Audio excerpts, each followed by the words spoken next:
दोस्तों नमस्कार, ये है मार्गदर्शन फॉर सिविल सर्विसेज। मैं अनुराग चौधरी। दोस्तों आज की वीडियो में हम सॉल्व करेंगे दिनांक 19 सितंबर 2021 को आयोजित होने वाले गवर्नमेंट इंटर कॉलेज प्रवक्ता प्रारंभिक परीक्षा के लिए करेंट अफेयर से संबंधित महत्वपूर्ण प्रश्नों का प्रैक्टिस सेट संख्या 3।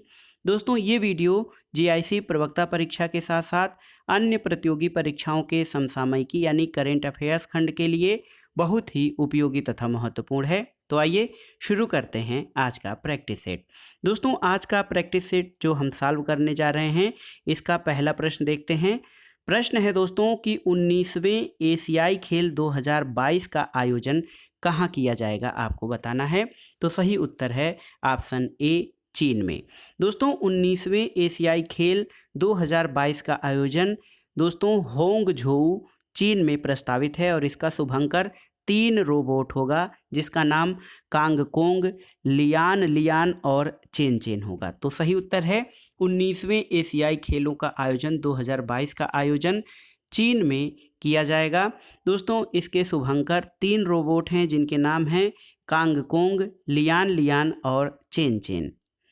अगला प्रश्न है, भारत की पहली न्यूमोकोकल कंजुगेट वैक्सीन का उद्घाटन 28 सितंबर 2020 को किया गया जिसका नाम क्या है। तो उत्तर है दोस्तों न्यूमोसिल। देखिए ऑप्शन बी आपका सही उत्तर है न्यूमोसिल। ये भारत के पहले न्यूमोकोकल कंजुगेट वैक्सीन का नाम है। दोस्तों भारत की पहली न्यूमोकोकल कंजुगेट वैक्सीन का उद्घाटन केंद्रीय स्वास्थ्य मंत्री डॉक्टर हर्षवर्धन द्वारा 28 दिसंबर 2020 को न्यूमोसिल नाम से किया गया और ये वैक्सीन या टीका इसका विकास serum institute of India private limited ने Bill and Melinda Gates foundation जैसे भागीदारों के सहयोग से किया है। अगला प्रश्न है, 28 फरवरी 2021 को श्री हरिकोटा से PSLV C-51 द्वारा लॉन्च उपग्रहों की संख्या कितनी है। तो सही उत्तर है ऑप्शन बी 19 उपग्रह। दोस्तों 28 फरवरी 2021 को इसरो द्वारा ध्रुवीय उपग्रह प्रमोचन रॉकेट PSLV C-51 के द्वारा सतीश धवन अंतरिक्ष केंद्र श्रीहरिकोटा से कुल 19 उपग्रहों को अंतरिक्ष में प्रक्षेपित किया गया और PSLV C-51 द्वारा लॉन्च प्राथमिक उपग्रह अमेजोनिया 1 जो ब्राज़ील का भू अवलोकन उपग्रह है, उसके अतिरिक्त दोस्तों 18 अन्य सह उपग्रहों को प्रक्षेपित किया गया है। तो एक प्रश्न यहाँ से और बनता है, PSLV C-51 के द्वारा जो महत्वपूर्ण उपग्रह अमेजोनिया 1 का प्रक्षेपण किया गया है, ये कहाँ का है। तो ये ब्राज़ील का भू अवलोकन उपग्रह है। अगला प्रश्न है दोस्तों, भारतीय मूल के किस अमेरिकी नागरिक को अमेरिकी सेना का पहला मुख्य सूचना अधिकारी नियुक्त किया गया है, आपको बताना है। तो सही उत्तर है दोस्तों डॉक्टर राज अय्यर। भारतीय मूल के डॉक्टर राज अय्यर को अमेरिकी सेना का पहला मुख्य सूचना अधिकारी नियुक्त किया गया है। दोस्तों जनवरी 2021 में भारतीय मूल के अमेरिकी नागरिक डॉक्टर राज अय्यर अमेरिकी सेना के पहले मुख्य सूचना अधिकारी नियुक्त किए गए हैं और इस पद का सृजन जुलाई 2020 में पेंटागन के द्वारा किया गया था। तो अभी हाल में ये पद बनाया गया है और इस पर भारतीय मूल के डॉक्टर राज अय्यर मुख्य सूचना अधिकारी नियुक्त किए गए हैं। अगला प्रश्न है दोस्तों, 17 दिसंबर 2020 को भारतीय अंतरिक्ष अनुसंधान संगठन यानी इसरो ने संचार उपग्रह MS-01 का सफल प्रक्षेपण किया है किससे। तो सही उत्तर है PSLV C-50। दोस्तों PSLV C-50 के द्वारा 17 दिसंबर 2020 को भारतीय अंतरिक्ष अनुसंधान संगठन यानी इसरो ने ध्रुवीय प्रक्षेपण यान PSLV C-50 से नए संचार उपग्रह CMS-01 का सफल प्रक्षेपण किया है। तो दोस्तों CMS में जो है इसके दायरे में देश की मुख्य भूमि अंडमान निकोबार द्वीप समूह और लक्षद्वीप होंगे और इस उपग्रह का जीवन काल 7 वर्ष होगा। और दोस्तों ये बहुत ही महत्वपूर्ण उपग्रह है जो कि इसरो द्वारा प्रक्षेपित किया गया है। तो CMS-01 का प्रक्षेपण PSLV C-50 के द्वारा किया गया है। अगला प्रश्न है दोस्तों, जैविक क्षेत्र घोषित होने वाला भारत का पहला केंद्र शासित प्रदेश कौन सा है। यानी कौन सा केंद्र शासित प्रदेश जैविक क्षेत्र घोषित हुआ है अभी हाल में? तो उत्तर है लक्षद्वीप। दोस्तों, दिसंबर 2020 में कृषि और किसान कल्याण मंत्रालय ने केंद्र शासित प्रदेश लक्षद्वीप को जैविक कृषि क्षेत्र घोषित किया है और ये 100% जैविक क्षेत्र का दर्जा हासिल करने वाला भारत का पहला केंद्र शासित प्रदेश है। और आप जानते हैं इसके पहले सिक्किम राज्य ने ये दर्जा 2016 में प्राप्त किया था। और लक्षद्वीप ने जैविक खेती सुधार कार्यक्रम के तहत लक्षद्वीप केंद्र शासित प्रदेश के पूरे 32 वर्ग किलोमीटर क्षेत्र को जैविक रूप से प्रमाणित किया गया है। अगला प्रश्न है दोस्तों, यहाँ पर देखिए, 15 दिसंबर 2020 को किस राज्य में ग्रामीण क्षेत्रों की संपत्ति और भूमि संबंधी विवादों को रोकने के लिए विरासत यानी प्राकृतिक उत्तराधिकार अभियान शुरू किया गया है? तो सही उत्तर है दोस्तों उत्तर प्रदेश में। उत्तर प्रदेश सरकार ने ग्रामीण क्षेत्रों में संपत्ति और भूमि संबंधी विवादों को रोकने के लिए प्राकृतिक उत्तराधिकार यानी विरासत अभियान की शुरुआत की है और ये राज्य में शुरू किया गया अपनी तरह का पहला अभियान है। और इस अभियान का उद्देश्य ग्रामीण क्षेत्रों में भूमि से संबंधित मुद्दों का समाधान करना और भूमाफियाओं द्वारा उत्तराधिकारियों पर ग्रामीणों के शोषण को समाप्त करना है। अगला प्रश्न है दोस्तों, देखिए, वर्ष 2022 के आईपीएल यानी इंडियन प्रीमियर लीग में कितनी टीमों को खेलने की स्वीकृति दी गई है? तो टीमों की संख्या है 10। तो दोस्तों, भारतीय क्रिकेट कंट्रोल बोर्ड यानी बीसीसीआई ने 2022 के इंडियन प्रीमियर लीग में 10 टीमों को खेलने की स्वीकृति प्रदान की है। 2021 आईपीएल में कुल 8 टीमों ने हिस्सा लिया था। अगला प्रश्न है दोस्तों, निर्माणाधीन त्रिपुरा बांग्लादेश मैत्री सेतु किस नदी पर स्थित है? या फिर त्रिपुरा और बांग्लादेश यानी भारत और बांग्लादेश के मध्य मैत्री सेतु का निर्माण किस नदी पर किया जा रहा है? तो उत्तर है आपका फेनी नदी पर। दोस्तों, जनवरी 2021 में राष्ट्रीय राजमार्ग और संरक्षण विकास निगम लिमिटेड द्वारा त्रिपुरा बांग्लादेश मैत्री सेतु के निर्माण कार्य को शीघ्र पूरी करने की घोषणा की गई है और ये सेतु जो है फेनी नदी पर स्थित है। इसको फेनी सेतु भी कहा जाता है, जो दक्षिणी त्रिपुरा के सबरूम को बांग्लादेश के रामगढ़ से जोड़ेगा। अगला प्रश्न है दोस्तों, जनवरी 2021 को केंद्र सरकार ने नेताजी सुभाष चंद्र बोस की 125वीं जयंती को मनाने के लिए किसकी अध्यक्षता में एक उच्च स्तरीय समिति का गठन किया है? तो सही उत्तर है प्रधानमंत्री। दोस्तों, प्रधानमंत्री की अध्यक्षता में नेताजी सुभाष चंद्र बोस की 125वीं जयंती मनाने के लिए प्रधानमंत्री की अध्यक्षता में एक उच्च स्तरीय समिति का गठन किया है। और दोस्तों, नेताजी सुभाष चंद्र बोस के जन्म दिवस कितना है? 23 जनवरी। 23 जनवरी को नेताजी सुभाष चंद्र बोस के जन्म दिवस को पराक्रम दिवस के रूप में मनाए जाने की घोषणा दोस्तों केंद्रीय संस्कृति मंत्रालय ने किया है। और नेताजी सुभाष चंद्र बोस की 125वीं जयंती को मनाने के लिए प्रधानमंत्री की अध्यक्षता में एक उच्च स्तरीय समिति का गठन किया गया है। अगला प्रश्न है, जनवरी 2021 के मध्य बिहार में प्रथम राज्य पक्षी महोत्सव कलरव का आयोजन किस अभयारण्य में किया गया था?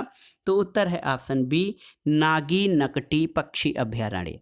देखिए, जनवरी 2021 में दोस्तों बिहार में प्रथम राज्य पक्षी महोत्सव कलरव का आयोजन नागी नकटी पक्षी अभयारण्य में किया गया और इस पक्षी महोत्सव का आयोजन वन और जलवायु परिवर्तन विभाग द्वारा किया गया था और इसका उद्घाटन बिहार के मुख्यमंत्री नीतीश कुमार ने किया है। अगला प्रश्न है दोस्तों, भारत की पहली लिथियम रिफाइनरी की स्थापना किस राज्य में की जा रही है? आपको बताना है। तो उत्तर है गुजरात। दोस्तों, भारत की पहली लिथियम रिफाइनरी की स्थापना गुजरात राज्य में की जा रही है। अगला प्रश्न है, भारत सरकार द्वारा व्यापक राष्ट्रीय हाइड्रोजन एनर्जी मिशन का प्रारंभ किया जाएगा किस वर्ष के लिए? तो उत्तर है 2021-22 में। दोस्तों, भारत सरकार द्वारा एक व्यापक राष्ट्रीय हाइड्रोजन एनर्जी मिशन का प्रारंभ 21-22 में किया जाएगा और केंद्रीय बजट 2021-22 में इस मिशन को प्रारंभ करने का उल्लेख किया गया है। अगला प्रश्न है दोस्तों, 3 से 27 मार्च 2021 के मध्य अल धफरा यूएई, देखिए अल धफरा जो है यूएई में स्थित है। यहाँ पर आयोजित वार्षिक बहुराष्ट्रीय युद्धक अभ्यास डेजर्ट फ्लैग 6 में पहली बार किस देश ने प्रतिभाग किया है? तो सही उत्तर है भारत ने।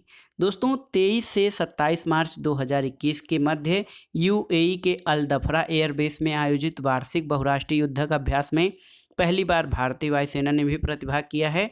और इस युद्धक अभ्यास में कौन कौन से देश शामिल हैं? देखिए, संयुक्त अरब अमीरात, संयुक्त राज्य अमेरिका, उसके बाद दोस्तों फ्रांस, सऊदी अरब, दक्षिण कोरिया और बहरीन इसमें पहले से शामिल हैं।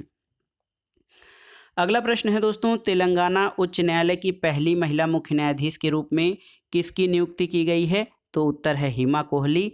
तो न्यायमूर्ति हिमा कोहली ने 7 जनवरी 2021 को तेलंगाना उच्च न्यायालय के पहले महिला मुख्य न्यायाधीश के रूप में शपथ ग्रहण किया है। अगला प्रश्न देखते हैं दोस्तों, निम्नलिखित में से कौन सही सुमेलित नहीं है, आपको बताना है। देखिए, ग्रीष्मकालीन ओलंपिक खेल 2024 में पेरिस में, ये सही है। शीतकालीन ओलंपिक खेल 2022 में बीजिंग में, ये भी सही है। एशियाई खेल 2025 में नगोया जापान में, सही सुमेलित है। आईसीसी पुरुष क्रिकेट विश्व कप 2023 न्यूजीलैंड, तो ये आपका सही उत्तर नहीं है, क्योंकि आईसीसी पुरुष क्रिकेट विश्व कप 2023 का आयोजन भारत में प्रस्तावित है। तो सही उत्तर आईसीसी पुरुष क्रिकेट विश्व कप 2023 का आयोजन भारत में होना है। न्यूजीलैंड जो है ये सही सुमेलित नहीं है। अगला प्रश्न है दोस्तों, 6 फरवरी 2021 को केंद्र सरकार ने किसे राष्ट्रीय सुरक्षा परिषद का अध्यक्ष नियुक्त किया है? तो उत्तर है एस.एन. सुब्रमण्यन। दोस्तों 6 फरवरी 2021 को केंद्र सरकार ने एस.एन. सुब्रमण्यन को राष्ट्रीय सुरक्षा परिषद यानी एनएससी का नया अध्यक्ष नियुक्त किया है। वह L&T लिमिटेड के सीईओ और प्रबंध निदेशक हैं। उनका कार्यकाल 3 वर्ष का होगा। अगला प्रश्न है दोस्तों, 1 से 15 फरवरी 2021 के मध्य राष्ट्रीय जनजाति पर्व आदि महोत्सव का आयोजन कहाँ किया जा रहा है? तो आपको बताना है। सही उत्तर है दोस्तों, राष्ट्रीय जनजाति पर्व आदि महोत्सव का आयोजन नई दिल्ली में किया जा रहा है। और 1 से 15 फरवरी के मध्य राष्ट्रीय जनजाति पर्व आदि महोत्सव नई दिल्ली के INA स्थित दिल्ली हाट में आयोजित किया गया। और उपराष्ट्रपति एम वेंकैया नायडू ने आदि महोत्सव का उद्घाटन किया है। और इस महोत्सव का आयोजन जनजातीय कार्य मंत्रालय के अधीन भारतीय आदिवासी सहकारी विपणन विकास संघ ट्राइफेड के द्वारा किया गया है। अगला प्रश्न है दोस्तों, 27 जनवरी 2021 को संपन्न 18वीं राष्ट्रीय federation cup junior under 20 athletics championship 2021 का कौन सा राज्य ओवरऑल चैंपियन बना है? तो उत्तर है हरियाणा। दोस्तों जनवरी 2021 में देखिए 25 से 27 जनवरी 2021 के बीच 18वीं राष्ट्रीय federation cup junior under 20 athletics championship 2021 TT stadium में अंडर 20 जो है मध्य प्रदेश में संपन्न हुआ। इसमें 169 अंक प्राप्त करके हरियाणा जो है ओवरऑल चैंपियन बना है। अगला प्रश्न है, अंतर्राष्ट्रीय हॉकी महासंघ द्वारा वर्ष 2020 की विश्व हॉकी रैंकिंग में भारत को कौन सा स्थान दिया गया है? तो सही उत्तर है चौथा। देखिए, अंतर्राष्ट्रीय हॉकी महासंघ द्वारा 2020 में विश्व हॉकी रैंकिंग में भारत को चौथा स्थान मिला है। पहला स्थान बेल्जियम, दूसरा नीदरलैंड को दिया गया है। अगला प्रश्न है दोस्तों, 9 फरवरी 2021 को भारत ने किस देश में लालंदर यानी शहतूत बांध के निर्माण के लिए एक समझौता ज्ञापन पर हस्ताक्षर किए हैं? आपको बताना है। तो उत्तर है अफगानिस्तान। दोस्तों शहतूत बांध या लालंदर बांध ये जो निर्माण है, इसके निर्माण के लिए समझौता ज्ञापन पर हस्ताक्षर भारत ने अफगानिस्तान में किए हैं। और दोस्तों प्रधानमंत्री नरेंद्र मोदी और अफगानिस्तान के राष्ट्रपति या पूर्व राष्ट्रपति डॉक्टर मोहम्मद अशरफ गनी के बीच ये वर्चुअल बैठक के दौरान इस MOU पर भारत के विदेश मंत्री डॉक्टर S जयशंकर और अफगानिस्तान के विदेश मंत्री हनीफ अतमार ने हस्ताक्षर किए हैं। और आप जानते हैं वर्तमान में अफगानिस्तान के राष्ट्रपति डॉक्टर मोहम्मद अशरफ गनी तालिबानियों के काबुल पर कब्जे के बाद देश छोड़कर भाग गए हैं। अगला प्रश्न है, जनवरी 2021 में किस देश के राष्ट्रीय चिड़ियाघर में नीवर नामक एक दुर्लभ सफ़ेद बाघ का जन्म हुआ है? तो उत्तर है निकारागुआ। दोस्तों जनवरी 2021 में अमेरिकी देश निकारागुआ के मसाया चिड़ियाघर में नीवर नामक एक दुर्लभ सफ़ेद बाघ का जन्म हुआ है। अगला प्रश्न है फरवरी 2021 में किसी देश के लिए तीनों फॉर्मेट में सबसे अधिक रन बनाने वाले विश्व के पहले बल्लेबाज कौन हैं, आपको बताना है। तो उत्तर है तमीम इकबाल। ऑप्शन डी आपका सही है, तमीम इकबाल दोस्तों बांग्लादेश के ओपनर हैं और बांग्लादेश क्रिकेट के तीनों फॉर्मेट में सबसे अधिक रन बनाने वाले बल्लेबाज बन गए हैं। और इसके अलावा किसी एक देश के लिए तीनों फॉर्मेट में सबसे अधिक रन बनाने वाले विश्व के एकमात्र बल्लेबाज भी बन गए हैं। और ये उपलब्धि उन्होंने चटगांव में खेले जा रहे पहले टेस्ट मैच में वेस्टइंडीज के विरुद्ध हासिल किया है। अगला प्रश्न है 23 जनवरी 2021 को केंद्र सरकार द्वारा किसे व्यक्तिगत श्रेणी में आपदा प्रबंधन में उत्कृष्ट कार्य के लिए सुभाष चंद्र बोस आपदा प्रबंधन पुरस्कार 2021 के लिए चुना गया है। तो उत्तर है डॉक्टर राजेंद्र कुमार भंडारी। दोस्तों डॉक्टर राजेंद्र कुमार भंडारी को नेताजी सुभाष चंद्र बोस के जयंती के अवसर पर सुभाष चंद्र बोस आपदा प्रबंधन पुरस्कार 2021 दिए जाने की घोषणा किया गया है। और ये पुरस्कार संस्थागत और व्यक्तिगत श्रेणी में दिया जाता है। व्यक्तिगत श्रेणी में डॉक्टर राजेंद्र कुमार भंडारी को आपदा में उत्कृष्ट या आपदा प्रबंधन में उत्कृष्ट कार्य के लिए इस पुरस्कार के लिए चुना गया है। अगला प्रश्न है दोस्तों, यहाँ पर देखिए भारत की पहली hot air balloon wild life safari का शुभारंभ दिसंबर 2020 में कहाँ पर किया गया है। तो बांधवगढ़ टाइगर रिजर्व में। दोस्तों मध्य प्रदेश सरकार द्वारा 25 दिसंबर 2020 को बांधवगढ़ टाइगर रिजर्व में भारत की पहली hot air balloon wild life safari का शुभारंभ किया गया है। और इस सेवा का संचालन जयपुर की कंपनी स्काई वाल्टूज द्वारा किया जाएगा। अगला प्रश्न है दिसंबर 2020 को केंद्रीय रक्षा मंत्री राजनाथ सिंह द्वारा भारत की पहली उन्नत हाइपरसोनिक विंड टनल यानी पवन सुरंग परीक्षण सुविधा का उद्घाटन कहाँ दिया गया है। तो उत्तर है हैदराबाद में। दोस्तों केंद्रीय रक्षा मंत्री राजनाथ सिंह द्वारा भारत की पहली उन्नत हाइपरसोनिक विंड टनल पवन सुरक्षा प्रशिक्षण सुविधा का उद्घाटन हैदराबाद में किया गया है। और रूस और अमेरिका के बाद अब भारत विश्व का ऐसा तीसरा देश बन गया है जिसके पास ऐसी सुविधा है।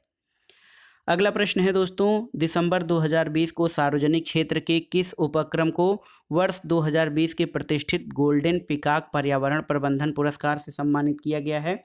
तो उत्तर है भारतीय इस्पात प्राधिकरण लिमिटेड यानी सेल को। दोस्तों सेल जो है भारतीय इस्पात प्राधिकरण या steel authority of India limited को इंस्टीट्यूट ऑफ डायरेक्टर्स द्वारा इस्पात क्षेत्र में वर्ष 2020 के प्रतिष्ठित गोल्डन पीकॉक पर्यावरण प्रबंधन पुरस्कार से सम्मानित किया गया है। अगला प्रश्न है दोस्तों, भारतीय क्रिकेट कंट्रोल बोर्ड द्वारा सीनियर पुरुष क्रिकेट समिति का अध्यक्ष किसे नियुक्त किया गया है। तो दोस्तों आपको बताना है कि भारतीय क्रिकेट कंट्रोल बोर्ड द्वारा सीनियर पुरुष क्रिकेट चयन समिति का अध्यक्ष किसे नियुक्त किया गया है। तो सही उत्तर है चेतन शर्मा। दोस्तों चेतन शर्मा पूर्व भारतीय क्रिकेटर रहे हैं और बीसीसीआई द्वारा सीनियर पुरुष क्रिकेट चयन समिति का अध्यक्ष इनको नियुक्त किया गया है। अगला प्रश्न है दोस्तों, भारतीय सॉफ्ट बॉल संघ की अध्यक्ष चुनी जाने वाली प्रथम महिला कौन है, आपको बताना है। तो उत्तर है नीतल नारंग। दोस्तों भारतीय सॉफ्ट बॉल संघ की पूर्व उपाध्यक्ष नीतल नारंग को 23 दिसंबर 2020 को भारतीय सॉफ्ट बॉल संघ की अध्यक्ष चुना गया है और इस पद पर पहुंचने वाली वो प्रथम भारतीय महिला हैं। अगला प्रश्न है दोस्तों, एएससीबी यूके द्वारा ISO 9001-2015 गुणवत्ता प्रबंधन मानक प्रमाणन प्राप्त करने वाला देश का पहला चिड़ियाघर कौन सा है। तो ये है नेहरू जूलॉजिकल पार्क। दोस्तों दिसंबर 2020 में हैदराबाद तेलंगाना में स्थित नेहरू जूलॉजिकल पार्क को इसकी मानक कार्य प्रक्रियाओं के लिए एएससीबी यूके द्वारा ISO 9001-2015 गुणवत्ता प्रबंधन मानक प्रमाण पत्र प्रदान किया गया है और इस तरह का प्रमाण पत्र प्राप्त करने वाला ये देश का पहला चिड़ियाघर है। अगला प्रश्न देखते हैं दोस्तों। अगला प्रश्न है 25 जनवरी 2021 के मध्य सेना के तीनों अंगों का संयुक्त जल थल नभ युद्धाभ्यास एम्फेक्स 21 का आयोजन कहाँ किया गया। तो उत्तर है अंडमान और निकोबार द्वीप समूह। दोस्तों एम्फेक्स 21 का आयोजन अंडमान और निकोबार द्वीप समूह में किया गया और ये सेना के तीनों अंगों का संयुक्त युद्धाभ्यास है। अगला प्रश्न है दोस्तों, 22 दिसंबर 2020 को चीन ने अपने जिस नए रॉकेट से अंतरिक्ष में 5 उपग्रह लॉन्च किए हैं उसका नाम क्या है? तो उत्तर है लॉन्ग मार्च 8। दोस्तों चीन के 5 उपग्रह को उनकी पूर्व निर्धारित कक्षा में सफलतापूर्वक लॉन्च किया है और इसके लिए चीन ने लॉन्ग मार्च 8 रॉकेट का प्रयोग किया है। अगला प्रश्न है 20 दिसंबर 2020 को, देखिए 20 दिसंबर 2020 को किलायू ज्वालामुखी में विस्फोट हुआ है और किलायू ज्वालामुखी आपको बताना है किस देश में स्थित है? तो उत्तर है अमेरिका में। दोस्तों 20 दिसंबर 2020 को अमेरिका के किलायू ज्वालामुखी यानी माउंट किलायू में विस्फोट हुआ और दुनिया के सबसे सक्रिय ज्वालामुखियों में से एक किलायू ज्वालामुखी से लगभग 10,000 से अधिक लोग प्रभावित हुए हैं। अगला प्रश्न है दोस्तों, अगला प्रश्न है कि 14 जनवरी 2021 को किन शहरों के मध्य देश की पहली एयर टैक्सी सेवा शुरू की गई है? तो सही उत्तर है एयर टैक्सी सेवा चंडीगढ़ से हिसार के लिए शुरू की गई है। तो चंडीगढ़ से हिसार के लिए देश की पहली एयर टैक्सी सेवा की शुरुआत की गई है और इस उड़ान को हरियाणा के मुख्यमंत्री मनोहर लाल खट्टर ने हरी झंडी दिखाई है।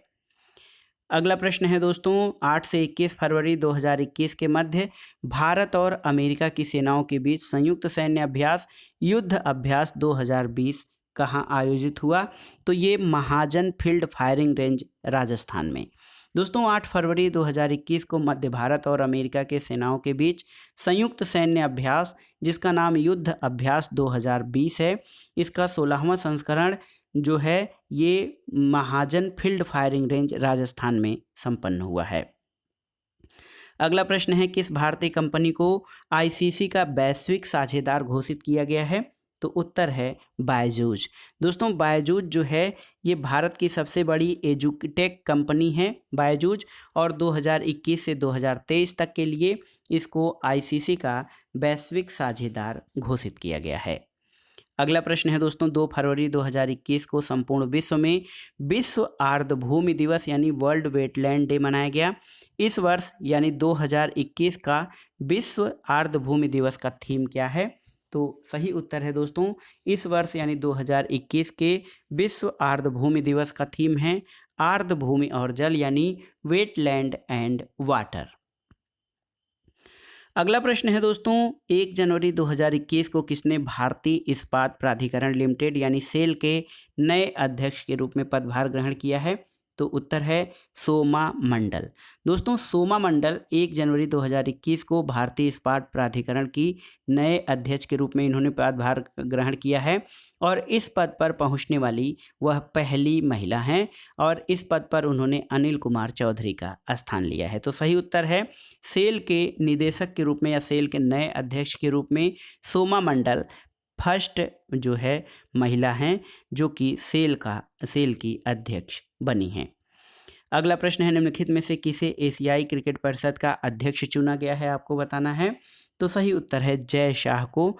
दोस्तों 30 जनवरी 2021 को बीसीसीआई सचिव जय शाह को एशियाई क्रिकेट परिषद का अध्यक्ष चुना गया है। अगला प्रश्न है 11 से 14 मार्च 2021 के मध्य संपन्न पीजीए टूर सत्र 2021 की गोल्फ प्रतियोगिता द प्लेयर चैंपियनशिप 2021 का खिताब किसने जीता है? तो ये हैं जस्टिन थॉमस। दोस्तों जस्टिन थॉमस ये जो हैं फ्लोरिडा में आयोजित अमेरिकी गोल्फर जस्टिन थॉमस ने जीता है और ब्रिटिश गोल्फर ली वेस्टवुड इस चैंपियनशिप में दूसरे स्थान पर रहे थे। तो पीजीए टूर सत्र 2021 की गोल्फ प्रतियोगिता द प्लेयर चैंपियनशिप का खिताब दोस्तों जस्टिन थॉमस यूएसए के रहने वाले हैं, इन्होंने जीता है।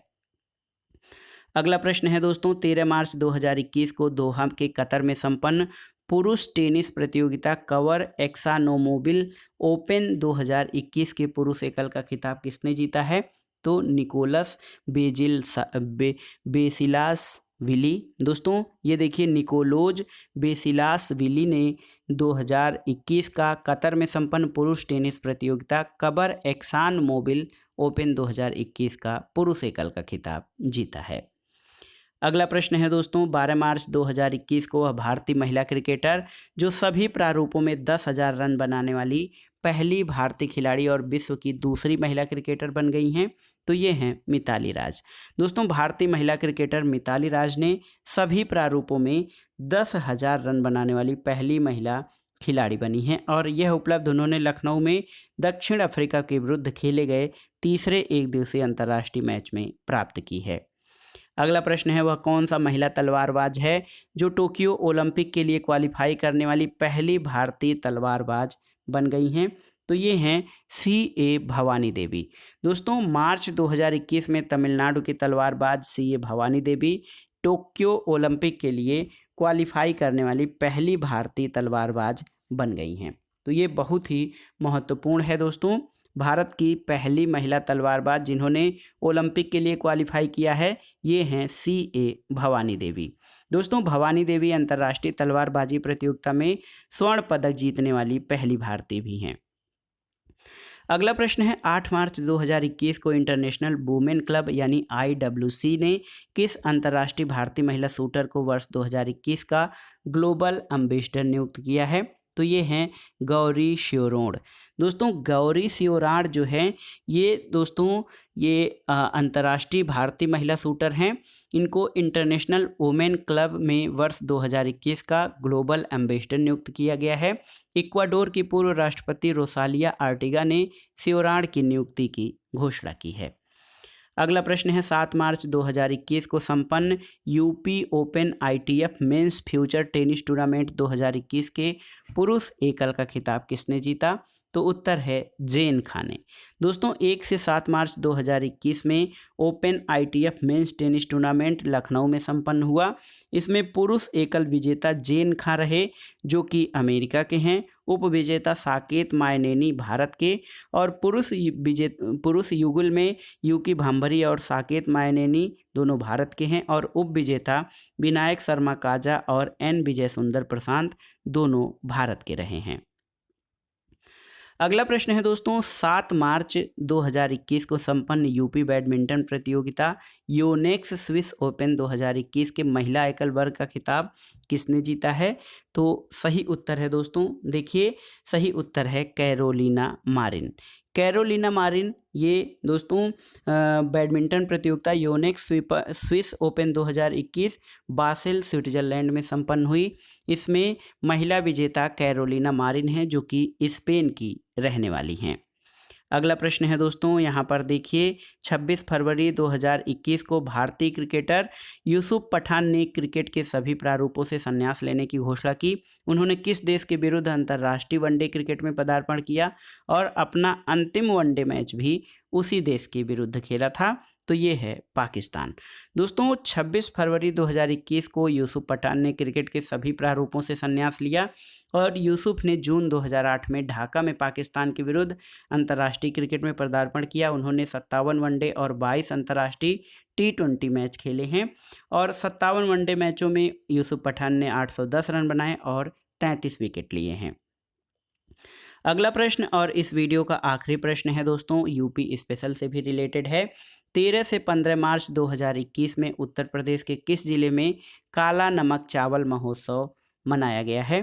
तो उत्तर है सिद्धार्थनगर। दोस्तों, उत्तर प्रदेश सरकार द्वारा लखनऊ में गुड़ महोत्सव, झांसी में स्ट्रॉबेरी महोत्सव की सफलता को देखते हुए दोस्तों सिद्धार्थनगर जिले में 3 दिवसीय काला नमक चावल महोत्सव का आयोजन किया गया है। तो ये था आज का महत्वपूर्ण करंट अफेयर्स, जिसमें GIC प्रवक्ता परीक्षा के जो है 19 सितंबर को जो आयोजित होनी है उसके लिए हमने महत्वपूर्ण करंट अफेयर्स यानी समसामयिक घटनाओं को 3 पार्ट में प्रस्तुत किया है। ये तीनों पार्ट्स आपके लिए बहुत ही महत्वपूर्ण है क्योंकि यहाँ से करंट अफेयर्स में जो प्रश्न आएंगे यहाँ से आने की संभावना बहुत अधिक है। वीडियो आपको कैसा लगा दोस्तों, हमें कमेंट बॉक्स में ज़रूर बताइएगा। वीडियो को लाइक करें, शेयर करें और इस चैनल मार्गदर्शन फॉर सिविल सर्विसेज को सब्सक्राइब करें। वीडियो देखने के लिए धन्यवाद दोस्तों, नमस्कार।